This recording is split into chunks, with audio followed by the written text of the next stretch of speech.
Olá, tudo bem? A partir de agora começa mais um Universiência, um programa feito por TVs e instituições públicas de ensino superior nordestinas. Aqui a gente mostra a importância das produções científicas do Nordeste e como elas têm transformado a vida das pessoas. Vamos ver agora as pesquisas de hoje. Pesquisadores do Instituto Federal de Alagoas, campus de Marechal Deodoro, desenvolvem estudos que podem minimizar o efeito estufa. Cientistas da Universidade Federal de Pernambuco, campus de Recife, criam um dispositivo capaz de auxiliar no diagnóstico da dengue e câncer de próstata. Entenda como funcionam os mergulhos em Fortaleza e como ele influencia no turismo da cidade por meio de um estudo feito pela Universidade Federal do Ceará. Universidade Estadual do Sudoeste da Bahia, campus de Itapetinga, desenvolve estudo que promete separar uma proteína que tem alto teor bactericida, fungicida e ainda é capaz de inibir o HIV-1. Tudo isso você confere a partir de agora no Universiência.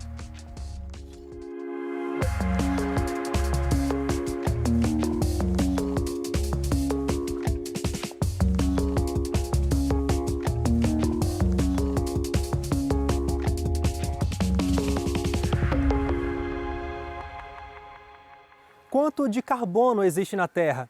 O Instituto Federal de Alagoas, campus de Marechal Deodoro, está coletando amostras de solos e gases subterrâneos em usinas e indústrias sucroalcooleiras para minimizar impactos da produção no efeito estufa e ainda produzir biocombustíveis. É um projeto de pesquisa. Eu acho que inicialmente a gente precisa falar que é uma parceria nossa aqui do Instituto Federal de Alagoas, do campus Marechal Deodoro, com a Exalc, a Escola Superior de Agricultura da USP, em Piracicaba. E o foco dessa pesquisa é dentro do projeto RenovaBio, do programa RenovaBio, na verdade, e o nosso foco em específico é melhorar o que a gente chama de fatores de emissão relacionados à produção de cana-de-açúcar. O projeto são duas etapas, né? A primeira, o foco é o que a gente chama de carbono do solo, e a proposta é que a gente vá avançando e refinando, gerando dados específicos para nossas condições aqui no Nordeste para carbono do solo. A nossa pesquisa está relacionada às mudanças climáticas e tem uma proposta de redução na emissão dos gases do efeito estufa. As nossas áreas de solo foram coletadas em 12 áreas de usinas produtoras de cana-de-açúcar em dois sistemas de cana-de-açúcar.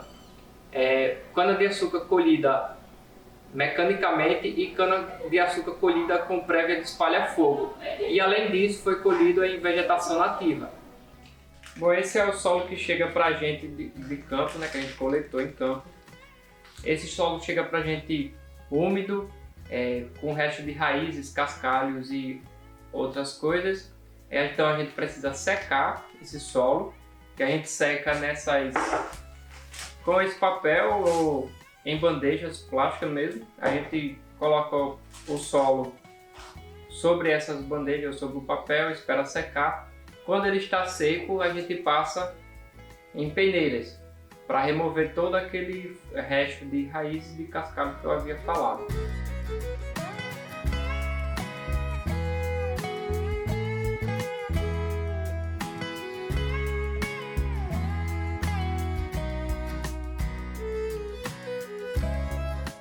Essa é uma subamostra de solo, que nós pegamos uma pequena parte da amostra de solo que trouxemos do campo e nós maceramos essa pequena amostra, passamos em peneira para deixá-la na textura mais fina que conseguimos. E essa subamostra vai ser usada para a determinação do carbono. Bom, esse é um analisador de carbono, e ele serve para fazer amostras, determinar carbono, tanto em amostras líquidas quanto em amostras sólidas. Então aqui a gente determina amostras líquidas e ali é um forno, basicamente, que a gente faz a parte de sólidas, no nosso caso, a amostra de solo, e ele vai servir justamente para fazer a análise do carbono do solo que eu mencionei antes. Essas amostras foram trazidas para o laboratório com o intuito de realizar algumas análises. Entre elas foram realizadas análises de carbono orgânico total, fracionamento físico da matéria orgânica e da biomassa microbiana do solo. A segunda etapa do projeto se constitui em analisar as emissões de gás do efeito estufa a partir da aplicação de vinhaça, que é um subproduto da cana-de-açúcar, no solo. Então a gente vai ter que ir para campo, né, aplicar determinadas doses de vinhaças, coletar esse gás, então existem câmaras específicas para isso, e aí traz para o laboratório para determinar qual é ali a emissão, principalmente de óxido nitroso e metano. Isso é um dos modelos de câmara para coletar gás que a gente leva para o campo, né? Então a gente vai levar isso para o campo com a área de produção de cana, vai colocar uma determinada dose de vinhaça aqui dentro, fecha com essa parte branca e aí vai coletando com essas seringas durante alguns minutos, num período de coleta que vai durar mais ou menos 30 dias. Então coleta, te retira essa seringa e essa seringa é trazida para o laboratório, para fazer análise do gás no cromatógrafo. Isso é um cromatógrafo de gás, um cromatógrafo gasoso, e no nosso caso ele vai servir a gente vai coletar os gases desse tipo de câmara, coloca numa seringa e dessa seringa, na verdade tem outra seringa especial, a gente injeta aqui para determinar os gases de efeito estufa, o gasóleo, no caso, e o metano também. No final da nossa pesquisa, nós esperamos ter resultados de carbono orgânico total como forma de contribuição para o RenovaBio, que seria o foco principal do nosso trabalho. Olha, eu acho que a principal contribuição e importância para essa pesquisa, é gerar informações que permitam, que o setor sucroalcooleiro, que produz energia, no caso etanol, que ele produza esse etanol com a menor emissão possível de gases de efeito estufa. E isso, consequentemente, é de interesse do setor, mas tem um reflexo para toda a sociedade, já que a gente vai estar aí enfrentando os maiores problemas ambientais da atualidade. No próximo bloco, vamos conhecer um dispositivo que auxilia no diagnóstico da dengue e do câncer de próstata. Não saia daí, a gente volta já já.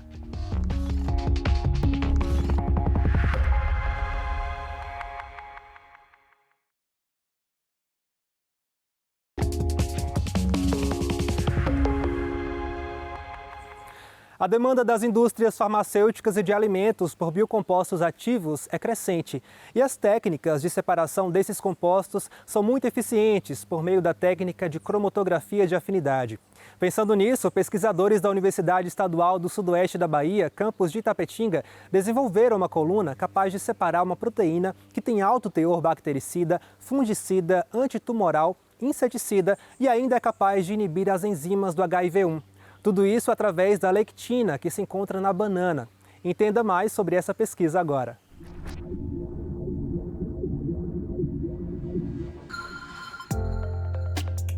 Esse trabalho que a gente está desenvolvendo, ele é parte e continuação de uma linha de pesquisa que a gente tem aqui em nosso laboratório, onde a gente tem como objetivos desenvolver novos materiais que podem ser usados em processos de separação, onde a gente normalmente busca separar compostos, biocompostos, proteínas, enzimas, pigmentos, que tenham alto valor agregado, para a gente poder utilizar esses materiais em outras aplicações futuras. O projeto de pesquisa do meu doutorado é desenvolver uma coluna de cromatografia, que a gente chama de criogel, para purificar um tipo de proteína específico que eu vou extrair da banana, que é uma lectina. O nome dessa lectina é a Banlec, justamente porque ela é extraída da banana, E com esse criogel, a gente vai conseguir funcionalizar ele a partir de uma condição que eu sei que a minha lectina vai poder se ligar a esse composto. Então, no caso, a gente vai usar um açúcar, onde a minha lectina vai se ligar, e eu vou conseguir extrair apenas esse produto de interesse, que é a minha proteína. A gente tenta conciliar um viés social ao trabalho, Então a gente não pensa simplesmente em pegar e retirar, por exemplo, do mercado a banana para produzir uma proteína que vai virar um medicamento. A gente pensa na questão do aproveitamento do que é descartado para que isso gere valor agregado, Então isso possa contribuir, por exemplo, para o aumento de renda nas cadeias produtivas, em que as cooperativas e associações de produtores que, por exemplo, elas têm a banana como fonte de renda, elas possam descobrir que elas podem utilizar materiais que eram resíduos e vender para a indústria farmacêutica, fazer parcerias ou mesmo adaptar processos para já vender um material pré-purificado para essas indústrias. Além disso, A grande maioria dos materiais que são utilizados nesse segmento no Brasil, eles são importados. Então a gente tem uma preocupação muito grande de tentar nacionalizar a tecnologia e tentar trazer aqui para o Brasil produtos e materiais que sejam a um custo acessível e que a gente possa, de um modo geral, baratear todos os elos da cadeia produtiva a partir disso. Mas nesse momento a gente vai estar testando apenas a resposta imunológica. E esse teste de resposta imunológica que a gente está fazendo com nossa proteína, a gente vai fazer, né, em convênio com a Universidade Federal de Lavras, onde a gente tem essa parceria, e esse último teste vai ser realizado lá. Aí a gente conseguindo realmente determinar que a gente conseguiu purificar, que a gente conseguiu desenvolver uma coluna, que o objetivo realmente de desenvolver essa coluna é porque as colunas cromatográficas comerciais, elas são caras. E esse processo que a gente faz é um processo mais barato comparado às colunas comerciais. Então a gente vai ter uma coluna de purificação específica para esse tipo de proteína que seja barata, né? A gente vai ter um extrato também que é barato, que a banana é um produto que a gente consegue comprar facilmente. Então, além de a gente conseguir um produto que possa ser aplicado de uma forma farmacêutica, é um produto barato, tanto a coluna cromatográfica como o extrato que eu vou estar utilizando. E, por fim, a minha lectina, ela vai ter um valor, se a gente for fazer no final uma comparação, ela vai ter um valor bem mais barato comparado a uma coluna comercial que já existe. Então, o objetivo justamente é fazer uma coluna que possa purificar uma determinada proteína que seja um processo bem mais barato do que o atual. A gente pode ter diversos benefícios, tá?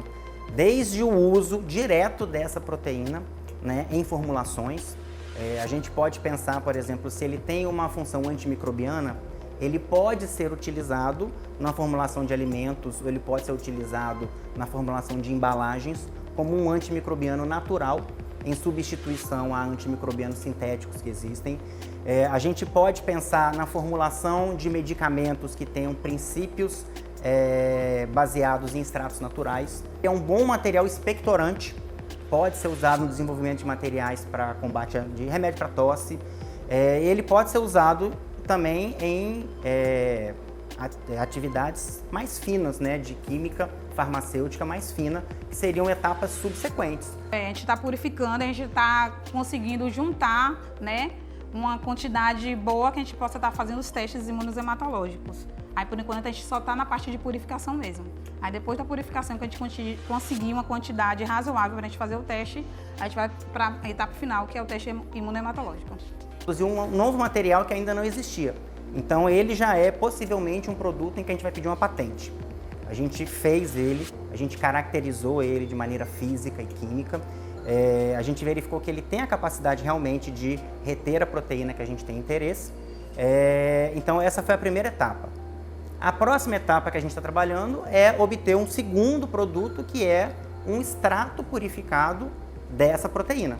Então, a gente quer fazer com que ela é encontrada na banana com vários outros componentes misturados, com um teor de pureza muito baixo, com que a gente consiga ter um teor de pureza mais alto, um teor de pureza aí pelo menos de 85% a 90%, né? O que quer dizer o quê?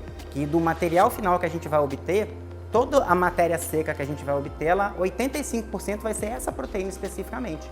Então a gente pode garantir que a função que a gente vai estar encontrando para esse material, ela pode ser atribuída realmente a essa proteína purificada.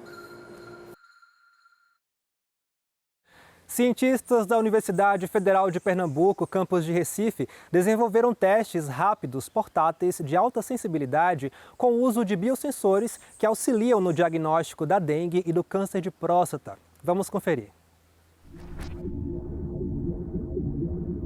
Esse projeto começou a ser desenvolvido, né, já faz uns 10 anos, né? Então foram várias etapas e recentemente, mais precisamente, acho que da pandemia para cá, ele alcançou então uma maturidade. Os produtos que a gente pode dizer hoje, né, dentro do laboratório que surgiram, né, a gente é um projeto para detecção de dengue, vírus da dengue e do câncer de próstata. Basicamente, o teste funciona semelhante a um glicosímetro, que são aqueles medidores de glicose, onde você vai, a partir do sangue de polpa digital, você vai, né, fazer a punção e ali você vai recolher aquela amostra e colocar na superfície de um eletrodo, né? E ali você tem um sistema, um leitor eletrônico que vai ler, né, aquela amostra baseado no material biológico e todo o arcabouço tecnológico que tem sobre aquele sensor.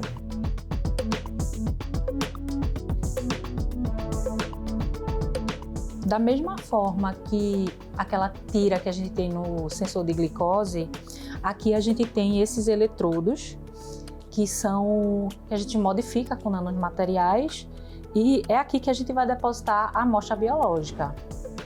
E aí a gente vai pegar esse eletrodo e vai encaixar aqui nesse leitor e esse leitor vai fazer a transmissão para esse equipamento. E esse equipamento vai demonstrar uma variação no sinal elétrico e aí a gente vai poder ver o resultado desse teste. A amostra biológica que a gente vai usar aqui é soro de paciente e eu vou adicionar uma certa quantidade desse soro no eletrodo para que possa ser feita a leitura. Eu vou adicionar o soro aqui na parte modificada do eletrodo e a gente vai ter que esperar por volta de 20 a 30 minutos para poder fazer a reação entre o antígeno e o anticorpo que está imobilizado aqui. E após isso a gente vai ligar esse leitor de capacitância e aqui a gente vai observar o resultado do teste e quantificar, né, quanto de proteína tem no sangue.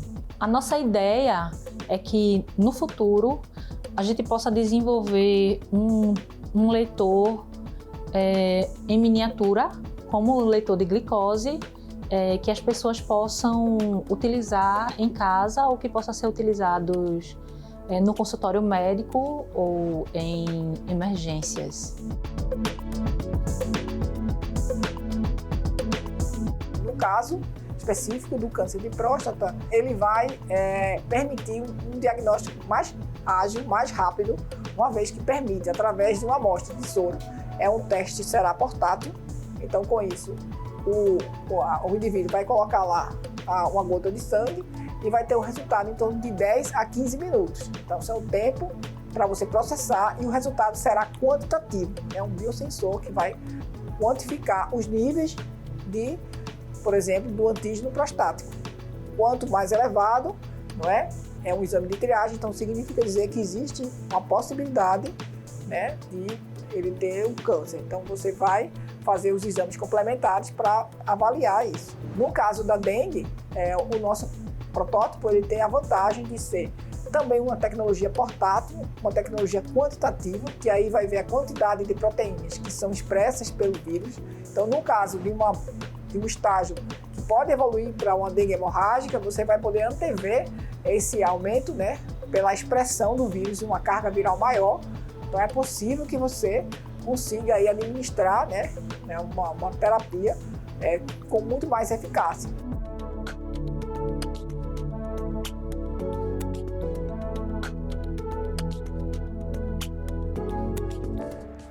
No próximo bloco, a gente vai entender como funcionam os mergulhos em Fortaleza e como eles influenciam no turismo da cidade. A gente volta já.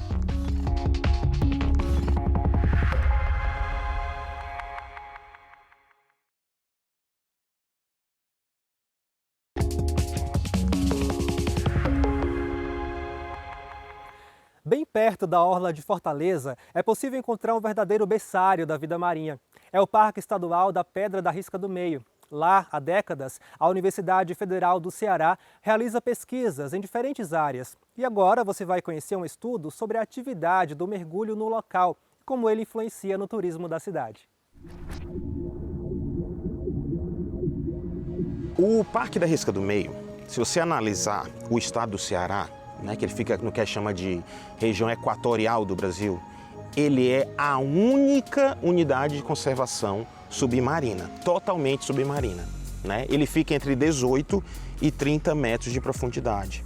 Então, ele é uma região que a gente chama de berçário, é uma maternidade da vida marinha, né? É uma região que essas espécies podem se reproduzir, né, sob menor, digamos assim, impacto humano. O parque fica a 18 quilômetros da costa, 18 quilômetros do Porto do Mucuripe. Ele é um ponto de referência bem específico, que é justamente onde os pescadores saem, né, e vão fazer a sua pesca e voltam para lá, que vendem ali no mercado dos peixes bastante. É uma área importantíssima e é a principal área de turismo de observação de mergulho que a gente tem no Ceará. Nós temos alguns naufrágios aqui na costa cearense, mas quando você pergunta para as pessoas onde vocês querem mergulhar, a maior parte das vezes, e na pesquisa confirmou isso, é o Parque Estadual Marinho, porque tem vários pontos lá dentro, né? Uns para iniciantes, outros mais para quem é avançado. A quantidade de peixes que a gente consegue encontrar lá é uma coisa que atrai muito o mergulhador. Então nós temos dois fatores, que é a quantidade e, digamos, a qualidade, as diferenças entre peixes, né? Não é que você encontra um tipo de espécie ou duas, são várias espécies. Você olha para a direita, vê um peixe colorido, aí de repente você olha para a esquerda, você tem um cardume de peixes. Então o mergulhador busca isso. A UFC, na verdade, ela está desde o início da criação do Parque Estadual Marinho Pé da Risca do Meio, né, em 97. Porque já várias pesquisas da universidade subsidiaram a criação do parque, né? Você tinha que ter uma justificativa para criar um parque, né? E as primeiras pesquisas com mergulhadores, né, já indicavam alta diversidade na área, né, de várias espécies, né? A universidade, ao longo do tempo, ela fez várias pesquisas lá em várias áreas, dentro da área ambiental, questões sociais, questões econômicas, né, envolvendo o turismo e a pesca, né? A pesquisa surgiu quando eu vim morar aqui em Fortaleza e comecei a me questionar por que a atividade de mergulho não é tão desenvolvida, não é tão divulgada nos meios, né? Eu fiquei muito intrigada com isso. E aí, a partir desse meu questionamento, eu procurei a universidade e apresentei um projeto de doutorado onde eu investigaria como é o mergulho aqui no Ceará, principalmente próximo de Fortaleza, né? Então teve um pouco de pesquisa qualitativa, quantitativa, teve estatísticas com base nessa pesquisa, né, nos questionários. Aí também fizemos um levantamento de marés, tipo de fundo, né, areia ou não, são corais. E aí, a partir disso também foi tirada umas conclusões a respeito das espécies que costumam estar lá, né? Então a pesquisa ela abrange vários pontos, né? Também teve a parte de logística, que nós fomos mergulhar com as escolas que estavam na época aqui, né? Fui apurar como é que é as saídas de mergulho, como é que barco que usava, como é que era o embarque, desembarque, para encontrar todo o cronograma, né? Desde o início, o aluno iniciante, até o mergulhador que vem aqui para o turismo, como é que ele fica sabendo, como é que ele contacta uma escola de mergulho e como é que é a atividade realizada. A minha pesquisa teve vários pontos de conclusões, vamos dizer assim, né? Alguns deles, por exemplo, que o parque é o local mais desejado para se mergulhar, é um lugar muito querido pelos mergulhadores. Infelizmente não é tão conhecido, isso também foi porque a pesquisa ela foi pelo Brasil, né? Não foi só mergulhadores daqui, né? Então, muito pouca gente conhece a existência do parque, isso é uma pena. A falta de apoio dos órgãos estaduais, municipais, da divulgação da atividade ou da entrada no mar, a segurança da gente. Então, assim, isso tudo são coisas que a pesquisa aponta. Também outras conclusões que nós chegamos com base aí a ciência comparada com outros países que possuem parques marinhos, onde é praticada a atividade de mergulho. Foi muito interessante nós descobrirmos que o mergulho é uma atividade que pode trazer tanto empregos como recursos indiretos, né? Além da preservação. Essa pesquisa da Ana Flávia Pantalena, ela é importante porque os mergulhadores são aliados, né? Eles são aliados. Inclusive, eles foram um dos que mais lutaram para criar o parque, né? E eles também pressionam a sociedade, os órgãos, né, para que exista fiscalização.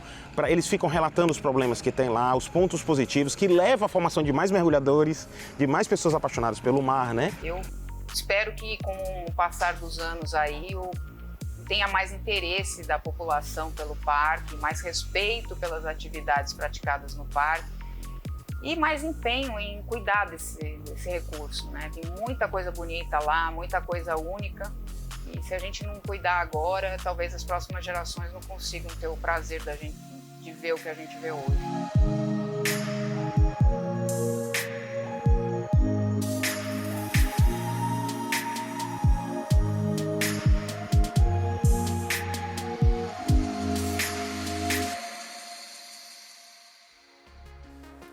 O Universiência de hoje fica por aqui. No próximo programa, traremos mais pesquisas inovadoras para que você possa conhecer o que tem sido produzido nas instituições públicas de ensino superior nordestinas. Caso tenha alguma dúvida, envie um e-mail para universiencia@uesb.edu.br que a gente te responde aqui em um próximo programa. Muito obrigado pela sua companhia e até mais.